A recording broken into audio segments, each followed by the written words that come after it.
A car crash flipped my life, making me the ex-husband of a high-powered CEO in a typical CEO novel. Thinking about the tragic end of the original husband, I didn't hesitate to sign the divorce papers. The CEO's face immediately turned sour. "Noah, are you sure about this?" My heart skipped a beat, and I quickly grabbed my wallet. "You must be joking. There's no way I'm returning a single penny of that hefty breakup fee." After 3 days lying in a hospital bed, I finally came to terms with the fact that I'd transmigrated. I, Noah, just an average college student, had landed myself in the role of the villainous ex-husband in a cliched CEO story. I was the CEO's ex-husband, living off my family's wealth and power, doing whatever I wanted. At the university's opening ceremony, I fell head over heels for the heroine, Sophie, at first sight. From then on, I chased her relentlessly, using every trick to force her into marriage. Sophie, the perfect heroine of a campus novel, was beautiful, talented, and came from a struggling family.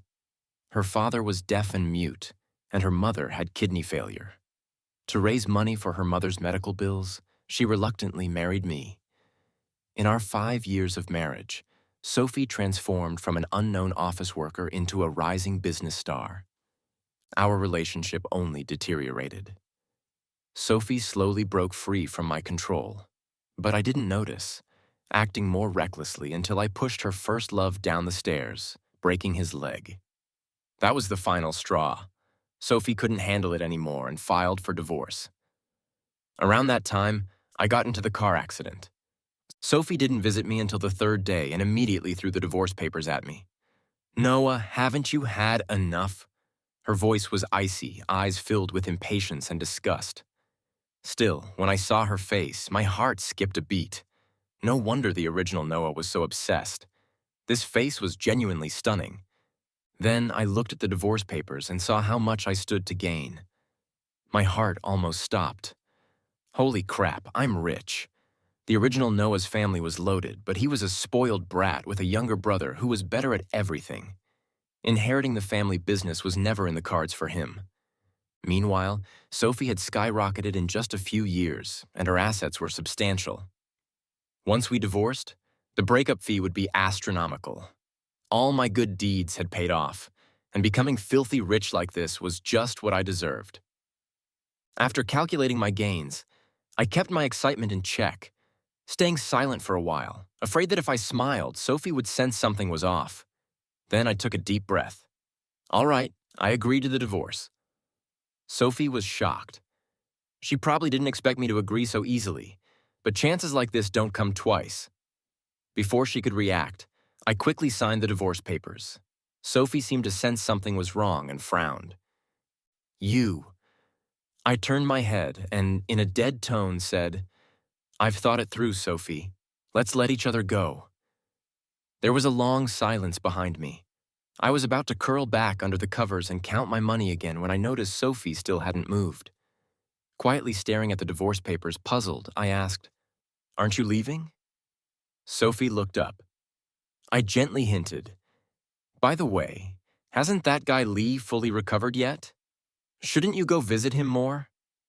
Sophie's face suddenly went cold. I felt uneasy. Maybe she regretted giving me so much money. But I'd already signed my name, and there was no way she could back out now. Besides, considering how generous I was being, it was only fair that she paid me back. Sophie had an unforgettable first love in college, Justin. Unlike the arrogant rich kid I was, Justin was gentle, mature, and hardworking. He came from a single-parent family with financial struggles but excelled in everything. In some ways, he and Sophie were a perfect match. She was his true soulmate. Without me, they would have naturally ended up together, building a happy life after graduating. But I ruined it all. The original Noah was insanely jealous of Justin, always picking fights and eventually resorting to violence. Sophie completely despised Noah and cut ties with him. It's not hard to see how terrible a villain like me would end up after crossing both the male and female leads. So the smart move was to grab the money and run. Sophie eventually stormed out, slamming the door. I patted my chest and muttered, Still got quite the temper, but then thought about the money I'd be getting, and my mood lifted again. This kind of windfall doesn't happen to everyone. Just as I was soaking in my good fortune, my phone buzzed with a message from Jessica. Heard Sophie finally bothered to visit you today. The tone was mocking. Jessica was Noah's childhood friend, a spoiled rich girl who loved partying and couldn't stand Sophie. Sophie didn't think much of her either. They were always at odds, especially after I married Sophie and our families interacted more. Jessica's father often praised Sophie in front of her, which only made Jessica hate her more. She called me a lovesick fool, always telling me to forget Sophie and come pick vegetables at her family's farm. This time, it was clear she was just here to laugh at my misery. But did I care? Of course not. I was too busy getting rich to worry about anything else. Yep, I replied, snapping a photo of the divorce papers and sending it to her. Starting today, your boy's single. Dinner's on you, Jessica. She immediately called, her first words, "Are you out of your mind?" Ugh, such a rude way to talk. I'll head to the Civil Affairs Bureau once I'm discharged. Thankfully, the car accident wasn't too bad. I only had a mild concussion. You got any celebration planned? Jessica was quiet for a moment, then laughed. All right then, what's the plan? Kuda Xiao, what kind of celebration are you looking for? Well, I heard you recently opened a new bar. A week later, I walked out of the hospital in an expensive suit, looking sharp and ready to go. Jessica folded her arms and snickered. Dressed up like this just to leave the hospital. You've lost it, haven't you? I clicked my tongue. What do you know? Today's a big day. Jessica couldn't argue and turned to leave, only to bump into Sophie. Sophie's eyes lingered on her for a moment, her gaze icy. You're here. I walked up to Sophie with a grin. Where's the car? Sophie's expression softened slightly. In the parking lot. Let's go, Jessica. Annoyed, she shot me a glance and squinted. Noah, you're not riding with me. I waved her off. I've got to go to the Civil Affairs Bureau with Sophie to finalize the divorce. So it's easier to take her car. As I spoke, I urged Sophie, who had frozen in place. What are you standing there for? Let's go. Jessica burst out laughing. Of course, can't delay something this important. Sophie's lips curled into a sneer. Noah, you're in such a hurry to cut ties with me. Weren't you the one who wanted this divorce? Why the sarcastic tone all of a sudden? I answered honestly, I've got other plans tonight. I'm just trying to get this settled quickly so I don't waste your time. Sophie was always busy, rarely coming home. I knew it was because she didn't want to see me. And honestly, I had no interest in staying tangled up with her either. Going our separate ways and living our own lives sounded perfect. Sophie's face was cold as she turned around. The Civil Affairs Bureau wasn't crowded, so Sophie and I were called up quickly. Just as we were about to go in, Sophie's phone rang. Out of the corner of my eye, I saw it was Justin. Sophie stepped aside to take the call, and I could faintly hear her soft, gentle voice. Yeah, I'm still out, handling something. She never spoke to me like that. This marriage had been forced from the start. 5 years of constant conflict, barely managing to sit down for a meal together, let alone speak tenderly. The staff member called out again. Are you two coming in or not? I shook my head, feeling a bit sorry for the original Noah. In Sophie's heart, he never had any place. Sophie, I called out to her, can we take care of my business first? Sophie always prioritized Justin. No matter how much I argued or fought, it never changed her. The original Noah was foolish, thinking he could ever win against Justin. It was just asking for heartbreak. Sophie, if she took care of this now, she'd finally be free to be with her unforgettable first love. Sophie seemed momentarily stunned, then said into the phone, Let Dr. Zhang check on you first. I'll be there soon. 20 minutes later, I held the freshly printed divorce certificate in my hand, tears of joy welling up. It's mine. The massive breakup fee was mine. From today on, I was going to travel, drink, and enjoy life to the fullest. I turned to Sophie, brimming with sincerity. Sophie, thank you and goodbye. Thanks for the money and goodbye forever. As I walked out, I immediately spotted Jessica. She was leaning against a flashy red Ferrari, impossible to miss. I walked over happily. "You boys are rich. Time to spend some money." Behind me, Sophie's voice called out hesitantly, "Noah." I turned around quickly. "Anything else?" Sophie's lips pressed into a tight line, her emotions hard to read. If this were the original Noah, he'd be digging into her feelings, trying to figure out what was wrong. But I couldn't be bothered to keep up the act anymore. "No, then I'm leaving." I quickened my pace. As a disposable villain like me, staying far away from the main leads was key to happiness. As we drove off in Jessica's car, I glanced in the rearview mirror. Sophie stood there, surrounded by people coming and going, looking oddly lonely. Well, now that I'm out of her life, she can finally be free, right? Jessica gave me a sideways glance. "You feeling regret?" "What?" I grinned eagerly. "You saved a few of those lovely ladies at your bar for me, right?" Jessica was utterly speechless. "I've been worried about you for nothing. I actually thought you were deeply in love with her, but you're practically glowing with happiness now that you're divorced." "Wait, is it that obvious?" I flipped down the sun visor mirror and took a good look at myself.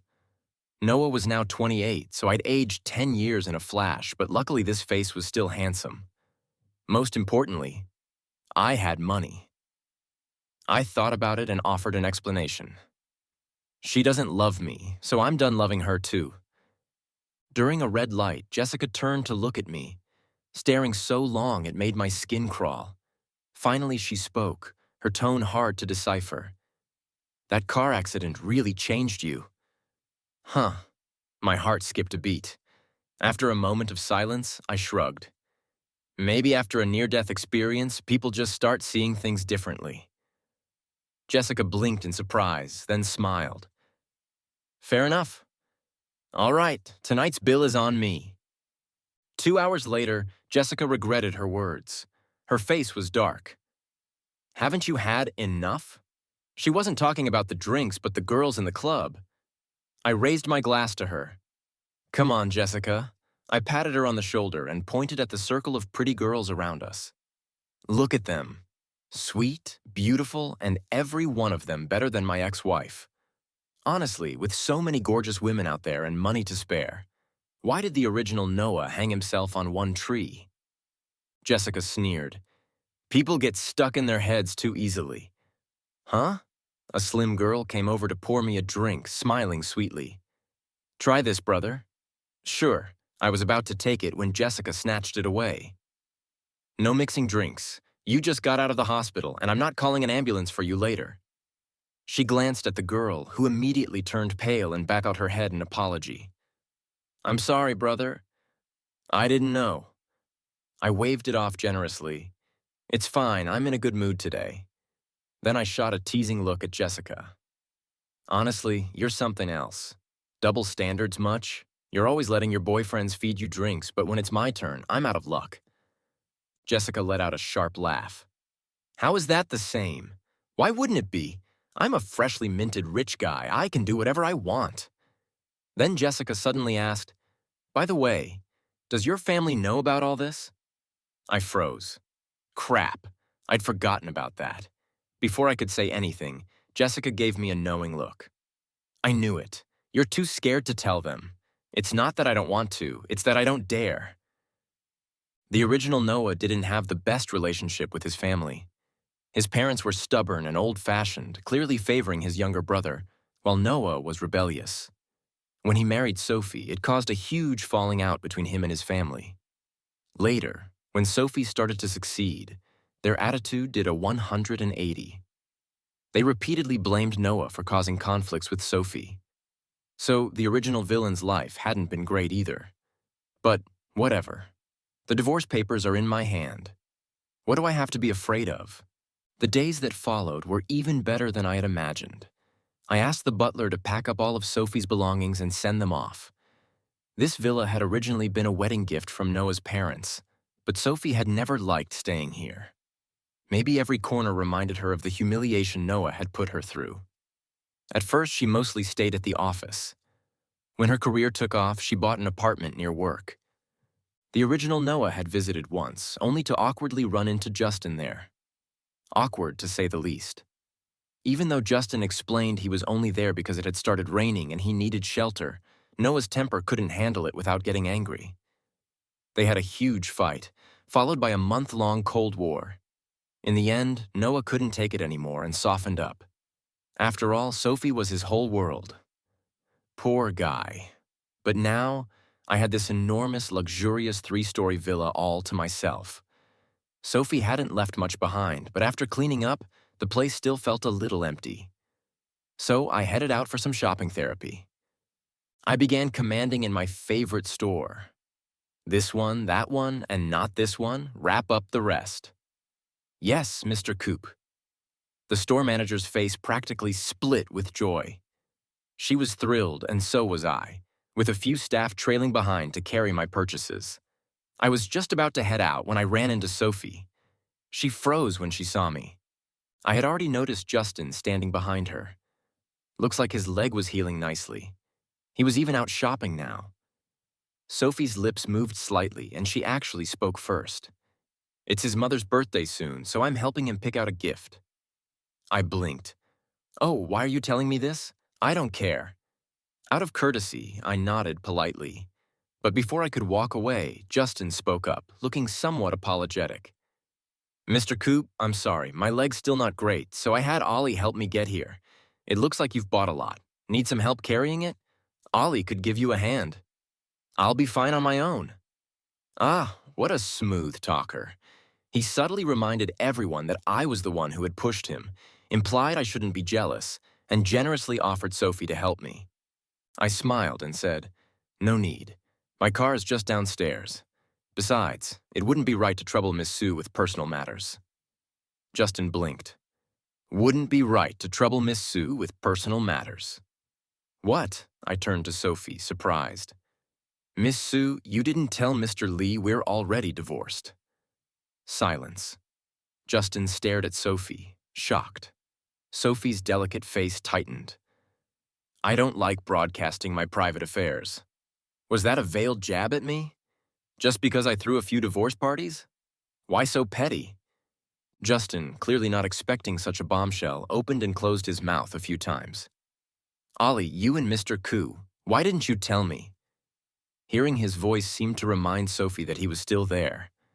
Her red lips moved, and after a brief pause, she explained quietly, I've been busy lately. She used to say that line all the time to brush Noah off. Now the tables had turned, and Justin was on the receiving end. But the male lead is different from the villain. For Justin, this line was actually great news. His gaze flicked between Sophie and me, and he awkwardly offered, I'm sorry, I didn't know. I didn't mean to bring it up, Mr. Koo. I hope you don't mind. Of course I didn't mind. She's just a woman I no longer have anything to do with. Well, you two carry on. My personal shopper is handling my stuff, and these bags are heavy. I'll be on my way. Just as I took a step, Sophie suddenly called out, Wait. I turned around. Miss Sue, is there something else? Sophie's brow furrowed slightly, as if she wasn't used to my new attitude toward her. My mom said you haven't visited in a while. Sophie's voice lowered, reluctant to bring it up, but had no choice. If you have time, you should go see her. She was talking about her mother, the one suffering from kidney failure. Unlike Sophie, her mother had always liked Noah. Sophie had never told her mother that she was forced to marry Noah. In the old woman's eyes, Noah, the wealthy young master who didn't mind the Sue family's poor background and was devoted to Sophie, was the ideal son-in-law. When they first got married, Noah worked hard to gain her mother's favor, visiting regularly and taking care of her to win points with Sophie. He knew this was his last bargaining chip. Sophie was filial, and even if she wanted to, she wouldn't easily break up with him because of her mother. But when Noah attacked Justin, he crossed a line, and Sophie cut him off, leaving him with no cards left to play. I thought about it and agreed. All right, I'll visit tomorrow. Sophie visibly relaxed and said, I'll come pick you up in the morning. I smiled and waved my car keys. No need, I've got my own car and 2 good legs. I'll drive myself. No need to trouble Miss Sue. The next morning, I set off for the nursing home. It was a high-end facility in the suburbs with excellent services and amenities. Of course, it was also incredibly expensive. Mr. Koo, you're here. The caregiver greeted me politely. She had been hired by Sophie and, knowing about the strained relationship between us, treated me with a certain coldness. Mrs. Sue was lying in bed. Years of dialysis had left her frail and thin, but she had improved a lot since staying at the nursing home. Sandra's eyes lingered on the food container in my hand for a moment before she curled her lips, showing a hint of disdain. Even a caregiver looked down on me for trying to be considerate because she knew that no matter what I did, it would only earn Sophie's disdain. Noah. Mrs. Sue smiled warmly when she saw me. You've been busy lately, haven't you? It's been a while since you visited. I sighed inwardly. Noah had only ever used her, but she genuinely cared about him. The old lady hadn't done anything wrong. Yes, I've been a bit busy. I brought you some chicken soup. Please try it later. But Mrs. Sue grasped my hand, looking at me carefully for a moment before asking cautiously, Has Allie upset you again? I shook my head, but she didn't believe me. She sighed. Allie's always been stubborn and keeps things bottled up inside. If she made you unhappy, just tell me and I'll talk to her. I felt even guiltier. I had intended to tell her about the divorce, but now the words were stuck in my throat. I couldn't bring myself to say it. I stayed to have lunch with Mrs. Sue, chatting with her for a while afterward. As I was about to leave, I hesitated for a long time before finally speaking up. I'll be busy for a while, so I might not be able to visit often. I figured I'd gradually reduce the frequency of my visits, then find the right time to break the news. It would be easier that way. There was no way to keep the divorce a secret forever. Even if I wanted to, Sophie definitely wouldn't agree to that. If I kept showing up, she'd probably think I was still trying to win her back. Mrs. Sue patted my hand and sighed softly. Noah, you're a good kid. What happened before, it wasn't Ali's fault. She never said anything to me, but I know she feels guilty. And she regrets it. She loved you so much. My heart skipped a beat. The baby. Right. That was the incident that completely destroyed Noah and Sophie's relationship. Yes, Noah and Sophie had a child before. Noah had used underhanded tactics to get her pregnant while she was drunk at a business dinner. In Noah's eyes, the baby was his most powerful weapon to keep Sophie by his side. When Sophie found out she was pregnant, she felt guilty toward her first love, Justin, but she couldn't abandon her own child either. In the end, she chose the baby. She had already had a difficult childhood and couldn't bear for her child to be born into a broken home. That was when her relationship with Noah was at its best. She obediently took the prenatal vitamins Noah bought for her and read all sorts of parenting guides. She really wanted to be a good mother. So, when she had the miscarriage, it completely shattered their relationship. It's a strange story, really. After Sophie got pregnant, Noah noticed how much softer her attitude toward him had become. He pushed his luck, insisting that she stay with him all the time. Whenever Sophie tried to avoid him, he would use the excuse of doing activities for the baby's development or bonding as parents, forcing Sophie to compromise. But after this happened enough times, Sophie started to get frustrated. One time, Sophie was about to go on a business trip, and Justin was among the people going with her. Noah absolutely refused to let her go, insisting that she stay home and rest for the baby's sake. Sophie felt that he was being paranoid and controlling, and they had a huge argument. Noah, can you just act normal for once? Not everyone is as twisted as you. She slammed the door and stormed out. Later that night, Noah got the news. Sophie had miscarried after getting too upset. As you can imagine, this incident completely broke their relationship. They fought endlessly. If Sophie only despised Noah before, now she downright hated him. She never set foot in their home again and had no further contact with him. That is, until Noah went after Justin and pushed him down the stairs. That was the final straw. The original Noah really was insane. When he wanted to hurt people, he didn't even spare himself. I stayed silent for a while before saying, "It's all in the past. The original Noah is gone now. Those things ended with him. When I left the nursing home, I was in a bit of a funk. I wasn't sure if it was because of Mrs. Sue or because of the original Noah. That mood hit its peak when I realized I had accidentally lost my car keys. In utter despair, I called Jessica. "Come pick me up." Quickly, Jessica sounded incredulous. "Am I your chauffeur? Do I have to drop everything and come running whenever you call?" "I'll pay you," I replied. Jessica. The nursing home was in a pretty remote area, so even getting a cab wasn't easy. Jessica eventually gave in. By the time I got home, it was dark. To make things worse, it was pouring rain. Looking at the torrential downpour outside, I graciously decided to let Jessica stay the night, giving her the guest room on the second floor.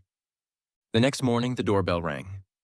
Seriously, who's ringing the doorbell this early? Half asleep, I groggily stumbled over to answer the door. "Who? Why are you here?" Standing outside was none other than Sophie. She was just about to say something when footsteps came from the stairs, and Jessica's voice, clearly irritated from being woken up, called out, "Who is it?" Sophie's face instantly turned cold, and she spoke through gritted teeth, as if every word was forced out. "Looks like I'm interrupting." I rolled my eyes internally. "Oh, so now you realize you're interrupting. And why are you mad? This is my house. You're just the ex—" "Interrupting? And why are you mad? This is my house." "You're just the ex-wife, so why do you get to act like you've been wronged pulling this cheated-on act? You've been cheating on me for so long, and I haven't even bothered to call you out on it." I turned to Jessica and said, "No big deal, go back to sleep." Jessica had her own princess syndrome, but she was only here because she got caught in the rain last night, so the least I could do was let her get a good night's sleep. Seeing Sophie seemed to fully wake Jessica up. She lazily smiled. "We've got a guest." "Huh, wouldn't it be rude if I just went back to bed?" "Noah, why don't you invite her in?" I saw Jessica. "I told you this woman goes crazy when she doesn't get enough sleep."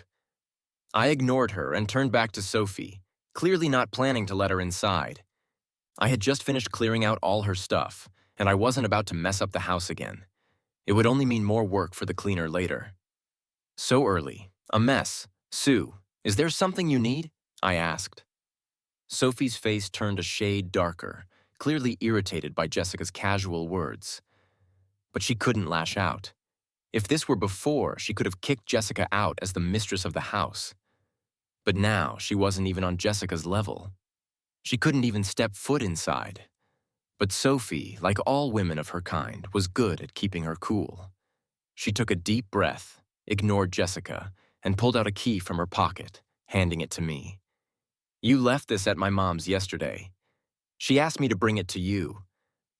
The implication was clear. She was only here because her mom made her come. "Oh, thanks." I took the key. "You really didn't have to trouble yourself. I have a spare." Sophie had nothing to say to that. After a few moments of silence, my patience ran out, and I politely hinted, "A mess. Sue, is there anything else?" If Sophie couldn't tell I was asking her to leave, then she'd wasted all her years climbing to her current position. She pressed her red lips together. "No." Slam! I shut the door in her face. Jessica was standing on the stairs watching me. I raised an eyebrow. "Not going back to sleep.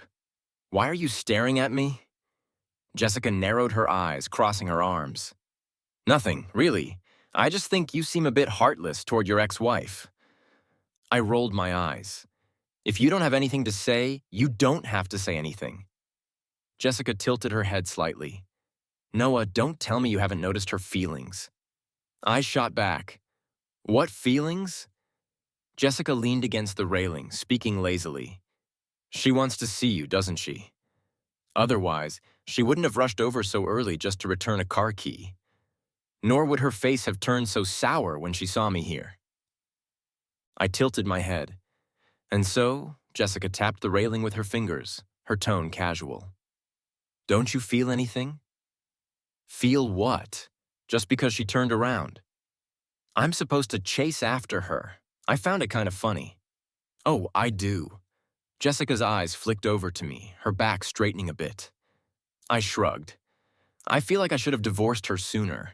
If I'd known what kind of person she was, I would have moved on a long time ago. She wasted so much of my time. Jessica seemed surprised by what I said. She stared at me for a moment, then suddenly turned her head and laughed. Well done, Noah. You've finally grown a backbone. Feeling encouraged, I couldn't resist complimenting her back. Oh, not at all. I'm still far behind you. Now, she was the real master, navigating countless relationships without ever getting attached. Jessica smirked. How many times do I have to tell you? I don't have anything to do with those men. I quickly agreed. Of course, of course. You're just playing the field until you find your true love. Isn't that how it always goes in the novels? The rich, spoiled heiress eventually meets her destined love, and all her old emotional debts get repaid tenfold. Jessica gave me a deadpan look before muttering, "There's no talking sense with an idiot like you." And then she went back to sleep. I slept until the afternoon, waking up because I was starving. When I checked my phone, I saw a bunch of missed calls and messages, all from the original Noah's parents. After scrolling for a bit, I figured out why they were suddenly trying to contact me. They had found out about the divorce.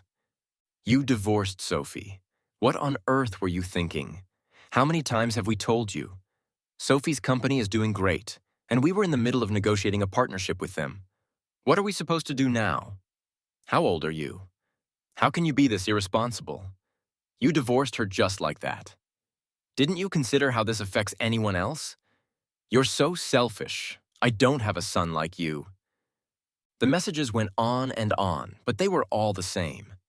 I skimmed through them, then got up to find something to eat. Man, that aroma is killer. I was totally stunned when I saw the table loaded with all sorts of delicious food. And there was Jessica, just chilling and munching away on her own. Jessica, do you even have a conscience, scarfing all this down solo? She lazily looked up. What, should I starve for you? Her reasoning was so on point, I couldn't even argue. I plopped down and grabbed some chopsticks, diving straight into my favorite, shredded pork with garlic sauce. Jessica really knew her stuff when it came to food. Even her takeout was better than what most folks get. Oh, and by the way, your parents called me too, Jessica mentioned between bites. I didn't know. They said they'd been trying to reach you, but you weren't answering. I grabbed a braised rib. Yeah, I know. Jessica's chopsticks froze for a sec, and she glanced at my phone. Should I give you some space? I brushed it off. No worries. They'll say what they want. But it's all settled now. There's nothing they can do. Just as I finished talking, the phone rang again. I picked it up. Before I could even say hey, a harsh voice started yelling, Noah, you need to find Sophie right now. Tell her you messed up, that you were just being impulsive. Beg her to take you back and remarry.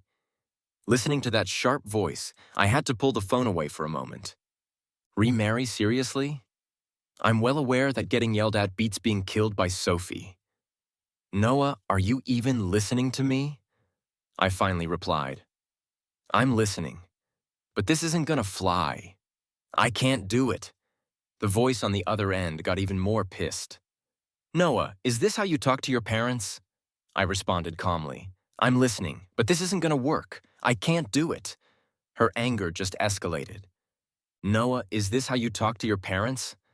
I kept it cool. Didn't you say before that I'm not your son? Did you forget? Suddenly, there was silence.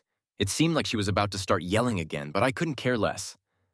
Anyway, I've made my choice, and I'm busy right now. We can talk another time. With that, I hung up and blocked the number. Jessica, who saw the whole thing, was left speechless. She set her chopsticks down and gave me a once-over, clearly impressed. Well, Noah, not only did you ditch your ex-wife, but now you're also standing up to your parents, too. I was still chewing on some meat, so I mumbled back, where there's oppression, there's resistance. Jessica let out a sarcastic laugh, leaning forward a bit and resting her chin on her hand, her red lips curling into a smirk. So, does that mean I'm next? I gave her a thumbs up, praising her self-awareness.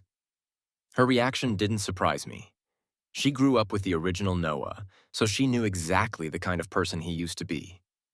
From her point of view, everything I did probably summed up to one thing. I've lost my mind. But honestly, Anyone would go crazy with all this drama. I'm just a supporting villain without the protagonist's plot armor. The best move is to bail while I still can. Oh, and by the way, help me find a new place. I mentioned this villa's nice, but I can't stand being bothered all the time. It wasn't just Sophie. Noah's entire family was a pain too. Now that I had totally burned that bridge, who knew when they'd show up to stir things up? And I had zero interest in dealing with that. Jessica got it, leave it to me. Jessica was a top-tier rich kid. Sure, she spent most of her time eating, drinking, and partying. But when you really needed her, she got things done. The next day, she called me saying she'd found a villa on the west side of the city. The previous owner moved abroad and was desperate to sell. The place was just renovated and never lived in. You're getting a steal. I was really impressed with her efficiency.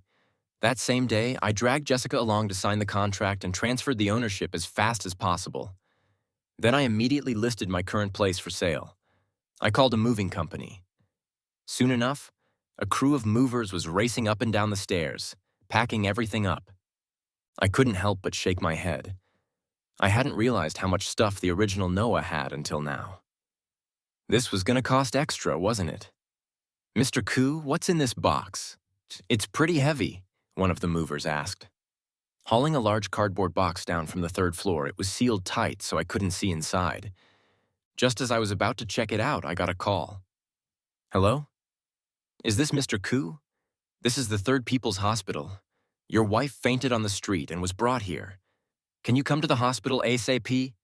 I froze. Sophie fainted and she's in the hospital. "You must be mistaken. I'm not her husband," I explained. The voice on the other end sounded surprised. But the contact info on her phone. Oh, right, I suddenly remembered. Back when Sophie was pregnant, Noah had insisted on changing his name in her phone to Dear Noah, husband. Sophie had gone along with it at the time. I guess she'd forgotten to change it back after the divorce. "How is she doing?" I asked. "She likely fainted due to low blood sugar. There's no immediate danger, but her overall condition isn't great. It's better if you..." "I see, but I'm a bit tied up right now. Why don't you call her current boyfriend? His name is Justin. You should find his number in her contacts. If anything comes up, just reach out to him." I hung up and looked around. The living room was now packed with even more boxes. "How long is this going to take?" "Just move everything out for now. I'll sort it later when I have time." Luckily, the new house was big enough. I asked the housekeeper to organize things. Then I spent the rest of the day playing some games and checking out a new trendy barbecue spot. The food was awesome and the vibe was lit, so I couldn't help but take a bunch of photos and post them on social media. "Check in. Another day of bulking up," I captioned, along with a few selfies. My friends bombarded me with likes, and even Jessica, who rarely commented online, chimed in. "This place is pretty good," I replied. "You've been here?" Jessica: "Of course, I own it." Wow, she really knows how to play her cards. What I didn't expect was Justin leaving a comment too. His tone was polite, but dripping with condescension and accusation.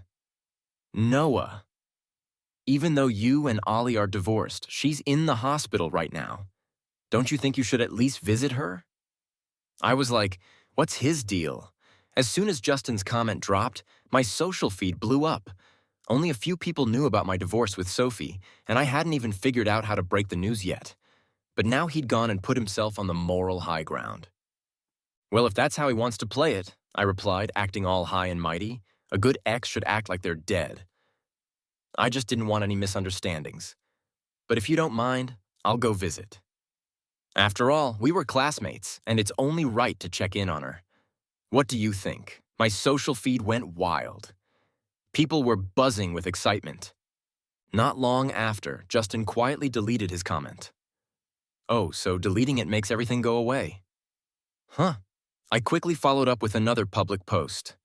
"Calling all social media experts, what's the best gift to bring when visiting your ex-wife and her current boyfriend in the hospital?" This is super important. An hour later, I arrived at the hospital carrying a bag of fruit. Just as I approached the room, I heard Justin's voice, full of concern. "Ollie, don't be mad. I know I was wrong this time, but but I was only thinking about you." There was no response from Sophie. Justin, sounding both frustrated and wronged, continued, "You passed out, and the hospital even called him, but he didn't bother to come see you. What if something had happened to you today?" He made it sound like I'd committed some unforgivable crime. Finally, Sophie's tired voice came through. "I'm a little tired. Justin, I'd like to be alone for a while." After a brief pause, I heard the sound of a chair moving. Then Justin showed up at the door. When he saw me, he froze, staring in shock, sensing something was off. Sophie turned to look too, her face pale, devoid of the usual commanding presence she had as a powerful CEO, lying in the hospital bed with a drip in her arm. She looked unexpectedly fragile.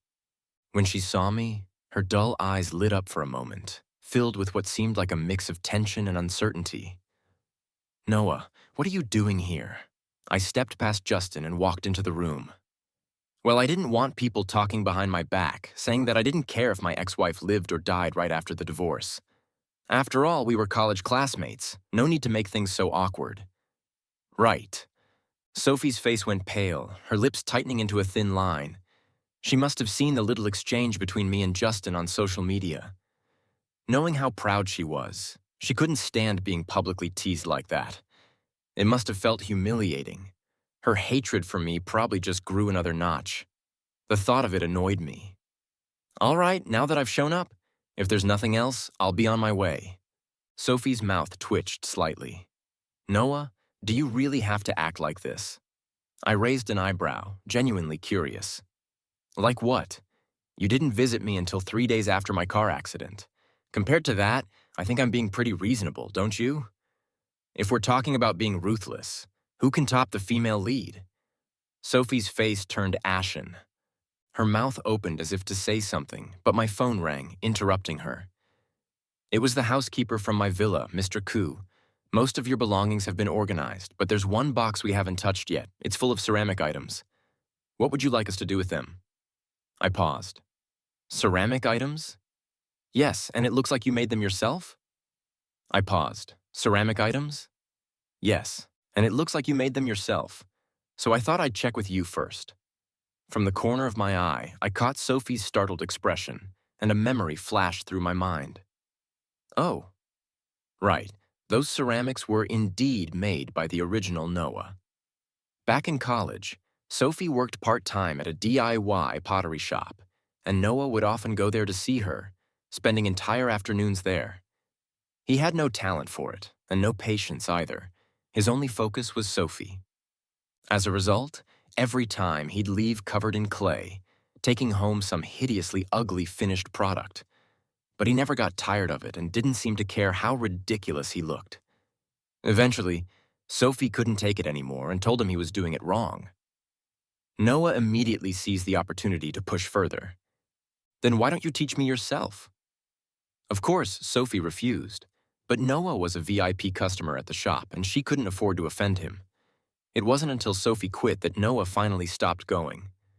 That box of art pieces had been accumulated during that time. "They're not important." "Just throw them out," I said indifferently. "Wait." Sophie suddenly spoke up. "You moved." I had to admit, this woman could be sharp when she wanted to be. I nodded. "Yep."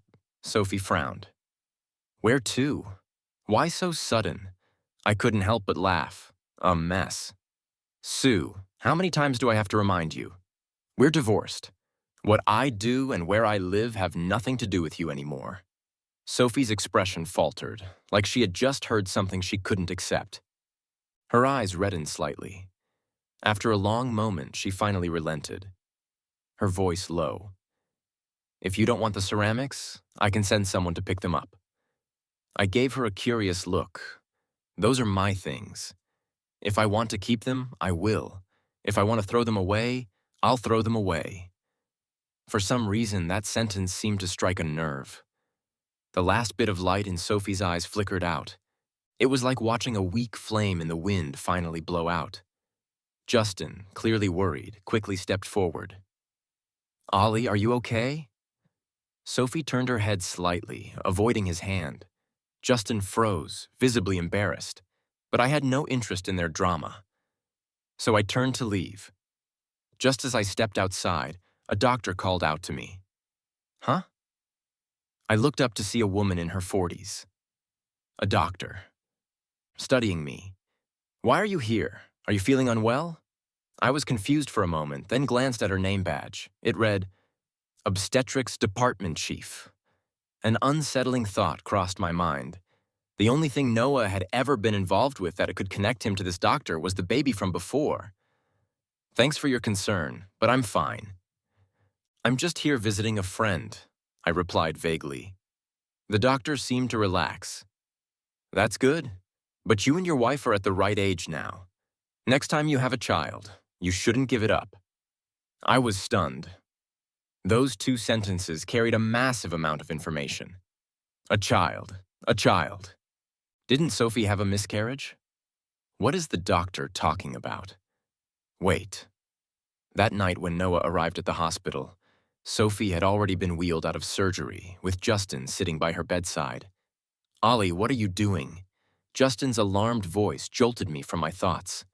I turned around to see Sophie yanking out her IV and pushing Justin aside as she rushed over to us. She blocked the doctor, her voice tight with tension. Doctor, this is a private matter between my husband and me. It's none of your concern. I felt a chill run down my spine as I slowly turned to look at Sophie. For the first time, this beautiful face seemed completely unfamiliar to me. Sophie, what does this mean? The doctor's brows furrowed. You didn't know. Your wife told us you both were focused on your careers and weren't ready for children. So she chose to have an abortion. You mean to say you had no idea? I can't even remember how I got home. The shocking news had left me completely numb. I sat in the study for a long time, closing my eyes. How could this be? In the novel, it was clearly written that Noah's jealousy and argument with Sophie had caused her miscarriage. How could it be? For some reason, thinking about this made something deep inside me ache, as if I could feel the same hopelessness and pain Noah must have felt when he learned the baby was gone. The discomfort grew stronger. I shook my head, trying to shake off the feeling. The study had been recently organized. I flipped through a few things, finally finding the box that stored my old university stuff. At the very bottom was a college memory album. If the miscarriage wasn't how it was written in the book, could there be other differences too? Opening the first page, I saw a picture from military training. The sun was blazing, and a boy in a green uniform was smiling brightly. Behind him, standing on the stage, was a slender figure. Even though the figure was far away, anyone could tell at a glance that it was Sophie from their college days. Beneath the photo were a few lines of small text. On the first day of training, a girl fainted next to me. I carried her to the infirmary. She was so light. I didn't expect to see her again on stage today, giving the freshman speech. Turns out her name is Sophie. Pretending to take selfies just to sneak pictures of someone you like, a classic move. This must have been when he first started liking Sophie. I chuckled a little. Noah fell in love with Sophie in such a simple and cliched way. Just so. They love at first sight. I couldn't help but touch my face. The Noah in the book was selfish, reckless, and obsessive. He seemed so different from the one with that bright, carefree smile in the photo. It was hard to imagine that the boy with stars in his eyes would eventually become the paranoid, domineering, and selfish man he was later on. I kept flipping through the album, surprised to find that every single photo was related to Sophie. There were pictures of her attending class in a lecture hall, playing badminton with her hair flying, eating alone in the cafeteria, and working diligently at the pottery shop. Sometimes, next to the photos, there were short comments. The classes she chooses are so boring. Ugh, I don't get them. How can a girl be so good at both studying and sports? She always eats alone, and it's always the cheapest meal at the cafeteria. Does she ever get full? She always seems so busy, not even enough time to talk to me. It was a whole album of Noah's unrequited love for Sophie. For 4 years, he had taken countless photos of her. Every picture and every sentence painted a very different Noah than the one in the book. She seems to like someone, but it's not me. What should I do? Maybe I should give up. Tomorrow is the graduation ceremony. Should I confess and say goodbye to this one-sided crush? She suddenly left in the middle of the graduation photo shoot. I followed her secretly and found out her mom's condition had worsened and they needed a lot of money. What will she do? The page where the graduation photos should have been was blank because of Sophie. Noah missed his own graduation photo. My hands began to tremble slightly. I didn't know why, but I suddenly felt like this album was unbearably heavy, weighing down on me, making it hard to keep turning the pages. It felt like if I kept reading, something uncontrollable would happen. There was a tightness in my chest, like a heavy stone pressing down, making it hard to breathe. But some unseen force pushed me to keep going. Then I found a wedding photo. No, to be more precise, it was a passport-sized photo, the picture from their marriage certificate. Noah still had a smile on his face, but it was more subdued, a small curve at the corner of his lips. His body leaned slightly toward Sophie. Sophie, however, looked calm and indifferent, completely out of place against the joyful red background. I realized they never had a proper wedding photo. After a year of back and forth, Sophie finally chose to marry Noah. But she didn't marry the person she loved most, so she had no interest in the trivial details of the wedding. At the time, her mother was also in the hospital, so they didn't have a wedding ceremony or take any wedding photos. They just got the certificate and called it a marriage. I had expected that on this page, the day he finally got to be with Sophie, Noah would have written a lot, but there wasn't a single word. I stared at that photo for a long time, feeling an inexplicable tightness in my chest. 5 years of unrequited love. 5 years of marriage. And this was the only picture they had together. I pushed down my emotions and kept turning the pages, but there were no more photos of Sophie. Only occasional sentences remained. She's been so busy lately. Her company is just starting and she has to handle everything herself. It must be exhausting. I made her favorite sweet and sour ribs, but she came home smelling of alcohol and fell straight into bed. She bought an apartment near her company for convenience. But that man, why is he there too? I know I'll never mean as much to her as he does, but I still want a child of our own. Am I beyond hope? I went to the nursing home again today and ran into Jessica helping her dad check out. She told me I was being an idiot, that Sophie isn't the type of woman who'll fall for this kind of trick. I turned and left because I knew she was right. I was ready to give up, but that night she came home, drunk. I couldn't resist kissing her, and for the first time, she kissed me back. There was a blank space. Then, finally, on one page, I think, she's pregnant. I kept reading. Those 2 months were indeed the best period of Noah and Sophie's relationship, even though he knew that Sophie's change in attitude was only because of the baby. But by then, he didn't want anything else. From the moment he fell for her all those years ago, he had been hopelessly in love with this person. He once believed she was the light of his life. He wanted to draw warmth and affection from her. But from the start, it was all wrong. This seemingly perfect dream finally shattered. The last page held a torn consent form for an abortion. Sophie's signature scrawled in the bottom right corner. It felt like lightning had struck me, and a wave of pain washed over me, leaving me numb and cold. Countless images flashed through my mind, crashing over me like a violent storm, as if trying to drown me. I felt like a fish gasping for air before a storm, trying to break the surface to breathe, only to be dragged under by a bigger wave. I couldn't breathe, couldn't move, and then finally it hit me. I hadn't transmigrated. I am Noah. The sudden ringing of my phone cut through the silence of the study, especially jarring in the quiet room. It was Jessica calling. I answered, and before I could say anything, Jessica's direct voice came through. "Did you go to the hospital to see Sophie today?" Her flight was in the afternoon, so logically she shouldn't know what's been going on here. Even though I had posted some things on social media, she shouldn't have such detailed info, especially about the timing. "Yes, I didn't deny it. How did you know?"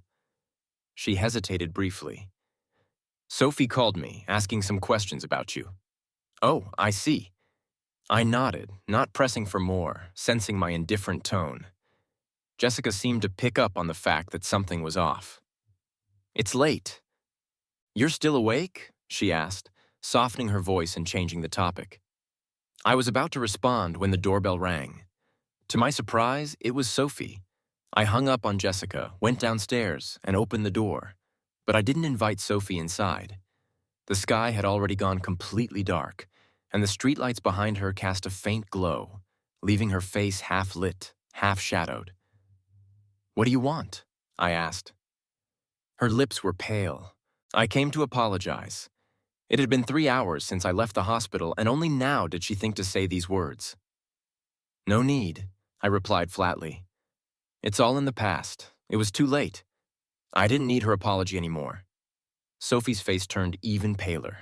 Noah. Please listen to me. I can explain. That day, I was just impulsive.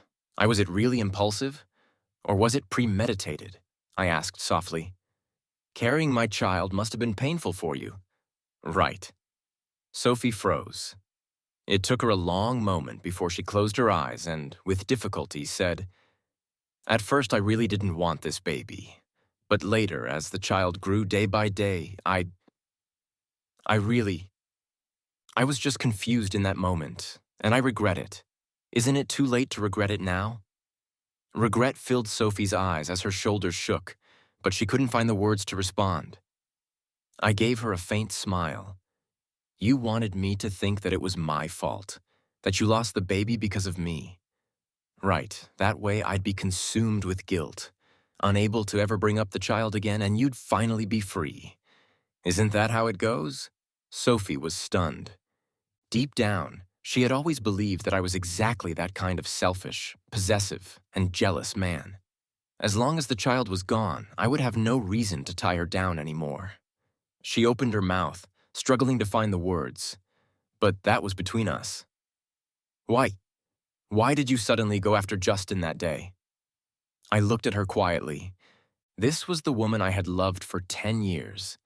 And yet, even at this moment, her heart was still focused on another man. I smiled. There was no particular reason. I just didn't like him. He deserved it. But the child is gone, and we're divorced now. Sophie, you can finally be with him. You should be happy. No, Sophie seemed to snap, stepping forward and grabbing my wrist. I don't love him. Noah, can you please stop talking to me like this? I frowned, just about to push her away, when suddenly a soft laugh came from behind. Well, looks like I picked the wrong time to show up. Sophie immediately froze. It was only then that I noticed the person who had arrived was Jessica, the one who was supposed to be out of town. She brushed a strand of hair from her ear, her beautiful eyes glinting coldly as she looked at Sophie. Sophie, didn't I tell you that since you were the one who wanted the divorce, you shouldn't come back and bother him? Sophie bit her lip, glaring at Jessica with equal hostility. My relationship with Noah is none of your business. Jessica raised an eyebrow and walked over, standing next to me and casually looping her arm through mine. My heart skipped a beat. Jessica. She tilted her head toward me, smiling in that sultry yet innocent way of hers. What? Are you planning on going back to her? My head felt a bit muddled, so I shook it. No such plans. But why are you back all of a sudden? She lifted her chin slightly. If I didn't come back, would I have to watch her harass you? Sophie stared intently at the way Jessica was holding my arm, her eyes turning red. Jessica, don't act like you're so noble. You know exactly what your intentions are, don't you? Jessica chuckled. She turned around, her smile still bright. Oh, since Miss Sue seems to know so much, why don't you tell me exactly what my intentions are? Sophie refused to speak. Her lips pressed tightly together. Jessica smirked. What's wrong? You won't say it. Fine. I'll say it for you. I've been waiting for you two to get divorced so I could chase after him. This chance doesn't come often, so of course, I'm gonna make the most of it. The night breeze carried her voice. every word ringing in my ears, stirring something deep inside my chest. Jessica continued, Sophie, if you had even a shred of decency, you wouldn't have asked those questions just now. Do you really think there's anyone out there who will keep forgiving you forever? Who will always give you another chance? Sophie's face turned deathly pale, her body swaying like she might collapse at any moment. She muttered, her voice shattered. I didn't mean to. Jessica seemed to have no patience for her, cutting her off coldly. I already told you, he's finally moving on from all of that and is ready to start a new life. Why would you come back and drag him down with it? I suddenly looked at Jessica. Something about what she said didn't sit right with me. Could she have figured something out? But Jessica didn't seem to notice my reaction. She simply said, You should leave. Don't come back. Sophie nearly collapsed, her gaze vacant, as if she had lost all sense of focus. I didn't want to watch any longer.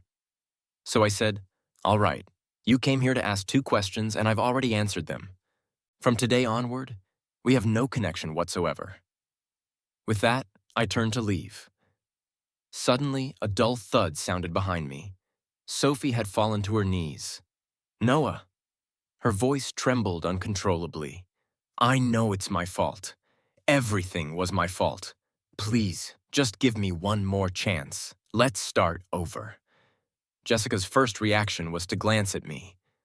The usual arrogance and haughtiness in her demeanor seemed to fade away, leaving only her bright, beautiful eyes locked onto me. Her hand, hanging by her side, tightened, and her expression became tense. She was nervous. Sophie was waiting for my answer. And so was she. I turned and looked quietly at Sophie. Sophie. For 5 years of marriage, I wasn't like Justin. I wasn't the one you wanted, and all I did was cause you trouble. I even foolishly believed I could have you all to myself. That's what you think of me, isn't it? Sophie's face went pale. I added softly, You even believe that this marriage itself was forced. If it hadn't been for your mother, you would never have been with me, and there wouldn't have been all this drama. That's how you see our marriage, isn't it? That's what you told me before the accident, isn't it? Sophie's expression turned to one of deep regret, her eyes panicking. I only said that out of anger that day. I was too upset, I didn't mean. It was that conversation that made me fully understand how laughable, hateful, and pathetic I was in her eyes. After losing the baby, I was heartbroken, starting to wonder if I should set Sophie free. A man like me didn't deserve to be with her. So when Justin asked to meet, I agreed. I wanted to talk to him, to clear the air with the men who had always lingered around my marriage. But I didn't get the chance to ask my questions that day because Justin handed me the consent form for the abortion. Noah, did you really think having a baby would make Ollie love you? I was there when you called her. I even told her she should listen to you and stay home instead of going on that business trip. But do you know what she said? She said you were just trying to trap her with the baby and that it was exhausting. You've loved Ollie since freshman year, haven't you? Oh, right. It was because she fainted during military training. And you carried her to the infirmary, wasn't it? Being helpful is a good thing, but falling in love because of that one little incident and expecting her to be with you forever, don't you think that's a bit much? Noah, stop fooling yourself. Ollie is sick of you, and the thought of having your child disgusts her. I never expected Justin to deliberately throw himself down the stairs, nor did I expect Sophie to show up at that exact moment. She didn't even bother to hear my side of the story. All she did was cry by Justin's side, deeply concerned for him. From start to finish, she didn't spare me a single glance. Later, when she finally made time for me, I wanted to confront her about the baby, but her words shut me down. Noah, how long are you going to keep this up? Do you realize how much you disgust me from head to toe? I had wandered the streets aimlessly for a long time that day, her harsh words echoing in my head. Am I really that selfish? Am I that extreme? Am I really that detestable? Until that car hit me, and I blacked out. When I woke up, I became another version of myself, a version of me seen through Sophie's eyes. In this new world she created, I was mad, selfish, and obsessive, and most importantly, I no longer loved her. I stared into Sophie's eyes, speaking calmly. But Sophie, in this world, I don't love you anymore. It was my love that put you on a pedestal, but you were never worthy of it. When I woke up the next morning, the sun was already up. I smelled something delicious and wandered into the kitchen, surprised to see Jessica cooking. I was stunned. Miss Chan, what's the occasion today that warrants such a grand gesture from you? Jessica tilted her head toward the garden outside. It's the day when someone annoying finally left. Sophie had knelt outside all night, but I didn't bother with her. I pulled Jessica, who still wanted to argue, back inside, closed the door, and went to sleep. Of course, in separate rooms, I sat at the table and took a bite of the toast and eggs she made. Also happens to be the first time Miss Chan failed at cooking. Jessica rushed over, trying to take the toast from me. Is it burnt? Don't eat it, I'll make you a new one. I dodged her. No need. It's a waste to throw it out. It's still edible. Jessica eyed me skeptically. Really? I held up the toast. Want to try? Just as she was about to take a bite, I leaned forward and kissed the corner of her lips. She froze, and her ears turned visibly red. Noah. I smiled, satisfied, and pinched her cheek. I heard you. Why are you yelling so loudly? You're even louder than when you confessed yesterday, Jessica. She stayed quiet for a while before throwing herself into my arms, muttering softly. I thought you'd forgotten everything. After the accident, you couldn't remember much. I almost thought I'd be stuck taking care of a fool for the rest of my life. I ruffled her hair. How could I forget? Even if I forgot myself. I ruffled her hair. How could I forget? Even if I forgot myself, I wouldn't forget you. Even in those days when I couldn't recognize or trust myself, I never let my guard up around her. I trusted her completely. She looked up at me, smiling with satisfaction. Finally using your brain for once. All these years, my feelings haven't gone to waste. Something tugged at my heart. I couldn't help but ask, it's Jessica. How could you be even more foolish than me? Why did you fall for someone like me? She puffed up with pride. Because I have great taste. I knew I was waiting for someone worth waiting for. I laughed. Yes, you're the best. Sophie's extra story. Lately I keep running into a boy. He's there during classes, at the badminton courts, and even when I'm working part-time. It seems like a coincidence, but his attempts are clumsy, and he's terrible at hiding his intentions. It's written all over his face. It's a bit annoying. It's not like I haven't had other boys interested in me before, but none of them were as blatant as he was. I thought he'd give up after a while, but to my surprise, he was incredibly persistent. I purposely started spending time with Justin, hoping he'd take the hint and back off. His disappointment was visible, and after that, I didn't see him for a long time. I felt relieved, though part of me thought he really is the type to give up quickly. After all, he's a rich kid. He's never faced real hardship. He's nothing like us, I remembered Justin saying, and my mood soured. Even Justin's hints that we should be together irritated me, so I found an excuse to turn him down. I didn't have time for relationships. I had to take care of my parents and support my family. Justin, being understanding as always, didn't push the issue and instead focused on helping me. But then, things took a turn for the worse. My mom's condition deteriorated, and we needed a huge amount of money for her treatment. Just when I thought I had no way out, that boy appeared again. What do you want in return? I asked. He shook his head. I laughed bitterly inside, not sure whether I was mocking him or myself. All right then, let's be together? I heard myself say I knew what he wanted, yet he acted like he didn't. But I had no choice. I needed the money. So I sold myself to him. His relationship with his family wasn't great, yet he acted like he didn't. But I had no choice. I needed the money. So I sold myself to him.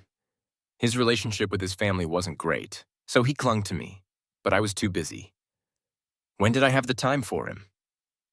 Eventually, he started coming around less, and I thought he had finally let it go. I didn't realize he was busy causing trouble for Justin. I scolded him multiple times, but he always denied it. Our arguments never ended well. When he finally stopped, I was relieved, until I saw him chatting with another woman at the nursing home. That woman was Jessica. I knew her. She was his childhood friend and came from a similar background. If it weren't for me, they would have been a perfect match. I'm a woman. I could see the way she looked at him. He would complain to her, bicker with her, all things he never did with me. How could he do this? He said he loved me, yet he was with another woman. He thought I was drunk that night, but I wasn't. I don't know where the possessiveness came from, but it consumed me, catching me off guard. When I found out I was pregnant, I felt an odd sense of relief. Now that I had a child, we would have to stay together, right? I don't even know how I ended up deciding to go through with the procedure. I thought it was a way to punish him. But I was wrong. It hurt me 1,000 times more than I ever expected. Everything fell apart, spiraling out of control. I don't even remember how I said those things to him. I must have been losing my mind. When he signed the divorce papers, I realized it. I really had lost it. How could I let him go? I couldn't let him leave. But by the time I came to my senses, it was too late. I fired Justin and leaked the news about him taking kickbacks and leaking company secrets. He couldn't find work anywhere after that and begged outside my office for days before leaving the city in disgrace. I couldn't bring myself to change the contact name in my phone. But one day, when I called it drunk, I found out it had already been disconnected. Later, I heard he and Jessica had a grand wedding. That's when I finally understood something. I had lost him for good. The rain outside was pouring, dampening everything, seeping into my heart. It was my fault. It was all my fault. I lost him, and I lost myself. I'm sorry, next time, please don't meet me again. The next time I saw Sophie was 3 years later. Mom's not doing well. She wants to see you. I almost didn't recognize the woman in front of me. Sophie, once so glamorous and beautiful, now looked haggard and gaunt. In just 3 short years, she seemed to have aged 10 years. I heard she had gone through several old college classmates, trying to track me down before finally finding me. Although everything between us was long over, I couldn't help but think of the frail old woman lying in her hospital bed. So I nodded. All right, but I have something to do later, so I won't be able to stay long. Sophie's previously dull eyes lit up, clearly not expecting me to agree so easily. For a moment, she seemed a little unsure of what to do. And no problem. It's already amazing that you're willing to come. There was an unfamiliar nervousness and unease on her face as she spoke softly. I'm already so grateful you're willing to go. I made a call to my family, and then Sophie and I headed out to visit Sue's mother. Surprisingly, she wasn't in the nursing home anymore. The car finally stopped in front of a rundown apartment building. Oh, right. I'd heard that a few years ago things fell apart between Sophie and Justin. Out of spite, Justin joined one of her rival companies and systematically pushed Sophie to the brink. Her company went bankrupt. She was deep in debt, and she had borrowed money from several classmates. In the end, after all that, she had ended up like this, unable to afford the nursing home fees, and without a proper place to stay. Now she was renting a shabby apartment. When we got to the door, Sophie didn't go in right away. She placed her hand on the door, took a deep breath, and finally pushed it open. Sue's mother was lying in bed, skeletal and weak. "Mom," Sophie called softly. Sue's mother heard her, but slowly turned her head away, closing her eyes again. Sophie walked over and whispered, "Mom, Noah came to see you." Sue's mother heard her, but slowly turned her head away, closing her eyes again. Sophie walked over and whispered, "Mom, Noah came to see you." Sue's mother froze, trembling as she lifted her head to look at me. "Mrs. Sue," I greeted her.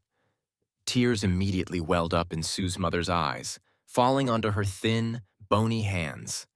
Sophie rushed to wipe away her tears, but Sue's mother pushed her away. "Get out! I have no daughter like you." Caught off guard, Sophie stumbled and fell to the ground, tears brimming in her eyes. I felt a little awkward, unsure of what had caused their relationship to become like this. Mrs. Sue, please don't get upset, but Sue's mother only cried harder, her mouth opening and closing, her voice hoarse and choking with sobs. I know everything now, Colonel. It was Ollie who wronged you. Our family, the Sue family, wronged you. I was silent for a moment before shaking my head. It's all in the past. Everyone has their own life now. We should all move forward, don't you think? Sue's mother trembled, turning her head away to cry. Noah, you're a good boy. You shouldn't come here again. Sophie, her eyes red and swollen, wanted to see me off downstairs. There's no need. Take care of your mother, I said, glancing at my phone. Sophie gave a bitter smile. Ever since she found out we divorced, she hasn't acknowledged me. She looks at me every day and just gets angrier. I wasn't in the mood to listen to this. Nor was I interested. Grabbing my car keys, I prepared to leave. Sophie hesitated. Noah, are you in a hurry? Maybe we could. I prepared to leave. Sophie hesitated. Noah, are you in a hurry? Maybe we could. Have lunch or tea. I nodded. Yeah, I've got to go pick up Lara from school. Sophie froze as if struck by lightning. Her face went pale as a sheet. What? Oh, I forgot to tell you. Lara, my daughter, I smiled. You haven't met her. She's got her mother's eyes, but my nose and mouth. She's beautiful. Sophie couldn't say another word. She slumped onto the sofa, slowly covering her face, and began to sob quietly. I turned and left. As the door closed behind me, I heard her collapse into full-blown weeping. I didn't look back. I walked straight to my car and rushed to the kindergarten. Daddy. A soft, sweet bundle of joy threw herself into my arms. I lifted her up and gave her a little toss. Let's go. Mommy's cooking something special at home today. My little girl scrunched up her nose, looking at me pitifully. Daddy, I want to eat your cooking. I tapped her nose playfully. All right. The part of me that was once missing had long since been filled with love. The past is just that, gone, like smoke in the wind.